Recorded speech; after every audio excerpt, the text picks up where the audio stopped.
Well, I'm very proud to be here today on Somali Press Day and also the inauguration of Somali Journalists Association. I'm sitting next to the man who's just been elected the head of that, who is a very impressive journalist. And one thing that I'd like to say is that wherever I go in Somali regions, one of the things that strikes me more than anything is number one, the number of young Somalis who've gone into journalism.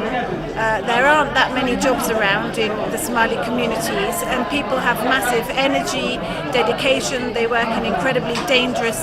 environments, and they risk their lives, they risk their families' lives. Many of them live in exile here in Kenya because of what they've gone through, but they never stop telling the story of Somalia, and that makes me feel so proud and so privileged to be here today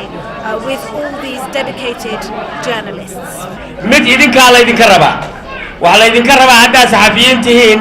qaanuunka saxaafadda oo dhisan meesha uu leeyahay inaad soo saartaan si loo sameeyo hearing si dhageysi la idinku sameeyo waxa kale oo loo baahan yahay saxaafadda dhibta haysata inaad qoraal joogtaysaaniin oo u soo dirtaaniin wasaaradda annana aad nala socodsiisaaniin annaga dhowr joor baanu soo dhex galay niman badan oo wariyo lagu xidhay xamar waa dhex galay arrinteeda waana la hadalay wasaaradda hal baan si aan idinka codsanaya waxaan idinka codsanayaa inay idinku ku shaqaysaaniin nasaahad furfuraan iyo daacad hal waa jira aqoontu ma wada badna hadda markaa report garaynaysaa baarlamaanka waa adag tahay sidaad u report garaysaan inay sax noqoto